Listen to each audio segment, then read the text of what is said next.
All right, good evening, everyone. This is Chef Ashley Shep, and tonight we're going to be talking about the many names of sugar. Now, if you are trying out a new diet or if you're just trying to eat healthier, this is definitely a good time for you to be here. We're going to talk about the different names of sugar. I'm going to actually show you some nutritional labels so that way, as you are shopping, you'll be able to know what to look out for, what to avoid, and what are actually things that you can stick with. So, if you know somebody that needs to be here, go ahead and tag them and share this out as well. So, if you have ever been in the grocery store or ordering online and you see things on packages that say reduced sugar or no added sugar or no sugar at all, and you're wondering, okay, is that really accurate? Are they making this up? Then we are definitely going to talk about that tonight. So, as an introduction, my name is Chef Ashley Shep. I am a meal prepper. I help families get dinner done faster, and I'm a mealtime strategist. And I wanted to talk about this tonight because I'm actually participating in the Daniel Fast 21-Day Food and Faith Challenge. And what that is basically it's a faith-based and food-based challenge that helps you to get closer to God as well as to deny your flesh of certain foods. So you can't eat foods. It basically follows a vegan diet, but additionally no added sugar. And then also I know a lot of people in January are starting out new diets, Whole30, paleo, things like that. So I thought it was an awesome topic to talk about. So if you are tuning in with us, definitely let me know where you are tuning in from in the world and tag somebody that needs to check this out. So, and if you see me looking back and forth, we've got Instagram and Facebook. So, all right, we are going to dive in. Okay, so this is not to bash sugar because obviously we like sugar. Like I am a personal ice cream fanatic. I love ice cream.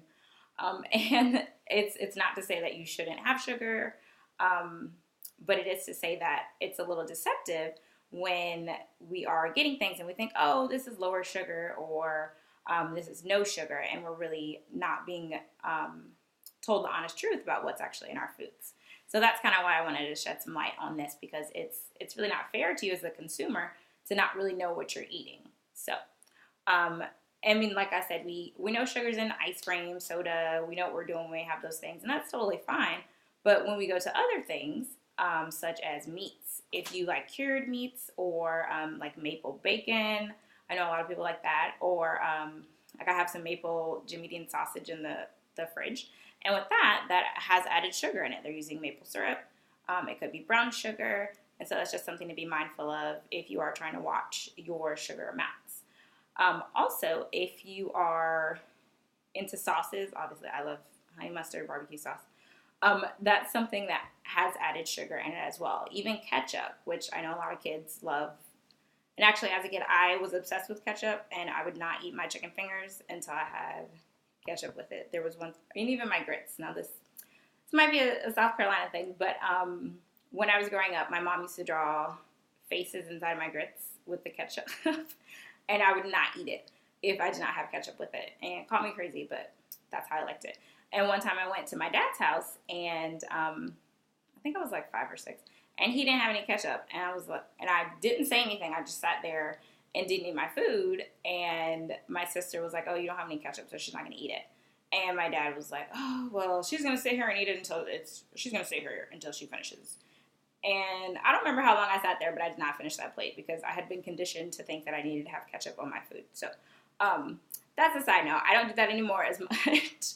And no fault to my mom or my dad, but it was just a preference. But anyway, I say that to say if you are dipping your fries in sauces or adding sauces to your foods, it's going to have ketchup in it. Even soy sauce has a little bit of ketchup. So we'll talk about some alternatives to that if you're trying to cut sugar, but you still want to have Asian dishes.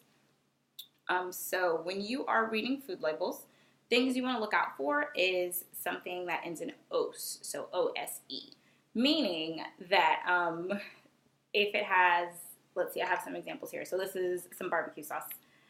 And, I'm sorry, wait, that literally says sugars. You don't have to worry about that. But if it's like high fructose corn syrup, cellulose, sucralose, fructose, any of that, that's going to be a different form of sugar. So that's something to keep in mind. Honey is a form of sugar. It's a natural form of sugar, but it is a form of sugar. Maple syrup is one that, if you're vegan, this is a good option to use. And this is grade A maple syrup. You don't have to be this fancy. But if you're vegan, this is a good one to use if you're doing sugars because it is natural, and it's an alternative for honey as a sweetener. And a lot of times they will have maple syrup as one of the ingredients on items, and it's just written out as maple syrup, so at least you can read it and you know what it is. Okay, let's see. In the comments, all right, so Krista said that she didn't know about the smiley face and the ketchup. Yeah, I don't know. You can ask my mom about that. I don't know where that came from. But all of us put ketchup in our grades growing up in Charleston. I don't know if that's a Charleston thing, but that was a Dee's household thing.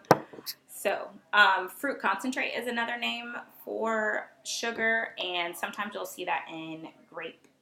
My lighting is a little bright. Sometimes you'll see that in, not grape, you'll see it in jelly. They'll have fruit concentrate, they'll have fruit syrup. It just depends. This is also a name of sugar. And in this one, it actually has corn syrup, which is another name of sugar, high fructose corn syrup, and then it does say sugar later. Another one is molasses, which is it's very thick, and it's another name of sugar. And then one surprising place that you might actually not know that sugar is added is in bread. And not only actual bread, but breadcrumbs. Like these are some that I bought for a salad. And when I looked at the back, it has organic cane sugar, which is made out of the sugar cane. So once again, that's another natural form of sugar, but it is still sugar. And one thing they try to get you with is putting organic on it, which it is technically organic. But you can't just look at something and say it's organic and that makes it healthy. You really have to consider what does that mean. And organic just means they have a higher standard that it has to pass versus other food. Less pesticides or no pesticides are allowed in the process of making it, and that's why it's licensed as organic. So, and I didn't say before, if you have any questions, definitely type those in the comments and I can answer them for you. And just let me know. So let me go through and check if there are any questions. No. All right, so we're good. I'm going to keep rolling through. Alternatives that you will see that are healthier versions, these are Larabars, upside down. So if you're doing the Daniel fast or if you're trying to cut sugar, actually no, if you're doing the Daniel fast, you can have these because the sugar comes from dates. And so it's a natural source of sugar. It's not an added sugar. If you are doing Whole30, you would not be able to have these because it's pretty high in sugar. You want to watch your sauces like I was saying before. And in this one, I don't know if you can see that. But the ingredients are water, tomato paste, sugar, and then brown sugar. So the higher an ingredient is to the beginning of the list, the higher the amount of that ingredient in the entire thing, if that makes sense. And generally, if it's past the first 4 to 6 ingredients, the amount is so much smaller than the first 4 or 6 ingredients that you don't have to worry about it as much, but it is something to just be aware of. Let's see, about some other options. So if you are trying to avoid sugar, you could, like for example, with almond milk, they have unsweetened almond milk. That's an option that works. You can also get things that say no added sugar and just make sure you're reading the back of the package to be sure that you are looking at the ingredients and seeing if they have any names of sugar that are similar to it, because since there are over 56 names of sugar, you really want to make sure, if that's something you're trying to cut down on, that you are aware of those different names. So, if you are at a restaurant, you can ask for unsweetened tea and then sweeten it yourself. With that, you could use simple syrup. You can get it, if the restaurant has a bar, they usually will be able to have that for you because they use it for drinks. You could use sugar in the raw, so that way you're controlling how much sugar you're adding into it. Not saying you can't have it, but you're able to better determine how much is actually being added into it. Let's see. Okay. Y'all are quiet. I guess we're good on questions. And then another culprit is smoothies. A lot of times people feel when they go to these smoothie places that they're getting just pure pureed fruit or vegetables. And a lot of them, especially the larger ones, they actually add either agave nectar, which is another form of sugar. It's made from the agave plant, which it is a natural form of sugar, but it's still sugar. And one benefit of it is that you can add less than you would of regular sugar. So it's not, it doesn't require as much to get that same sweet taste. It does taste a little different than the real thing, of course. But what I was saying about the smoothies is that if you are getting a smoothie, you can ask for them to not put the agave nectar in it. I'm sorry, not agave nectar. You can ask them to not put the turbinado sugar, which is a lot of times what they use, or the agave nectar at some places, depending upon where you go. Or you can ask for half. Now, the taste is going to be very different. I'm not going to lie to you. You're going from having that sweetener added in a concentrated form because it's blended up in it to only having half of it or some of it. So it's up to you how much you want to do with that. If you want to wean yourself off, you can do half of it and then at some point kind of work towards not having it at all. Or you could look for the pre-made smoothies that are in the stores. I know Arden's Gardens, they're based here in Atlanta, and I believe they sell in other cities as well. They don't add sugar to theirs. It's just pure fruit. Or you could make them at home yourself, and that way you know exactly what's going into it. All right, let's see. Any questions? Let me scroll through. Oops. All right, no? Okay. All right, and so with this, I actually am doing a cut sugar challenge right now. Not myself, like I didn't create it, but I know a pharmacist who is actually someone who is a health coach and dietitian, and she helps women who are pre-diabetic or who are pre-diabetic so that they don't go down that path. And I'm doing the challenge for myself just because it fit really nicely in with the Daniel Fast 21-day food and faith challenge, and so I thought, why not do it at the same time? Hers is a 5-day challenge, and I will put the link up for you all if you are interested in finding out more information about that.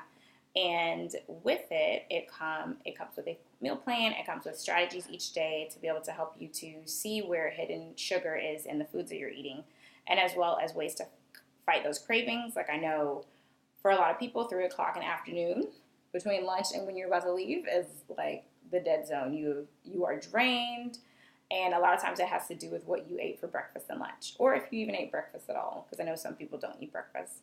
So, and her name is Julie Doan, and I will put that on the screen for you and also put it in the comments in case that's something you are, move my phone out of the way, in case that's something you are interested in doing, because, having these added sugars is something that can add weight. Obviously, it can affect your health overall. I know many of you know that my husband actually has diabetes, and he does a really good job of managing it, but it's something that you consistently have to make sure that you're on top of, especially as you get older. And even before that, for kids, it can be something that causes, juvenile diabetes, being overweight, things of that sort. And so I'm going to make that a little larger. And for the Instagram folks, I'm going to have to put it in the comments for you because you're looking on a different screen. But it's something that you'd like to just keep an eye on because it adds added calories, it adds added stress to your organs and things of that sort. So if it's something you're interested in, definitely check out the Ditch Sugar Challenge. And it's just bit.ly/Ditch Sugar Challenge. And it will give you all the information there. So let's see. All right, we have some more folks that are tuning in. Hey, Aunt Vicky. Hey, Daddy. I don't know if you were in here for the story where I told about the ketchup. You might have to go back and watch that part. Okay, so my mom's on as well. She's interested in the challenge. So yes, I'll put it in the comments for you. And then we have Miss Pamela, and she's actually done a great job with watching what she's eating and making sure that she's not eating after certain times of day. So it might be something you're interested in as well, Miss Pam. And then we also have Christine, and she said cravings are an issue for her. They're for all of us. Even if you eat a pretty healthy diet, at some point you're going to... Okay, sorry about that. I got my light kit on top of my camera, and it was a little heavy. Yeah, so even if you're eating a healthy diet, sometimes you are going to have a craving here or there. So definitely check out the challenge. And then Julie is on with us. So if you have questions, she's on with us on Facebook. So if you do have questions, you can put them in the comments and she can answer them. And so she said she's so happy that I joined the challenge. Yes, it's been very beneficial. And like I said, if you have questions for her, please just put them in the comments. And okay, so Daddy said he wasn't on then, so you gotta go back and check it out. And then for Instagram folks, I'm gonna put it in the comments for you as well. So I'm gonna wait a few more seconds because I know there is a lag with Facebook. So if you have questions for me or for Julie about ways you can watch out for hidden sugar, then add them now. And if you're watching this on the replay, definitely let us know and type in replay, and we will answer your questions as well. So, all right, nothing is popping up. All right, thank you for tuning in tonight, and this has been Chef Ashley Chef. Have a good evening.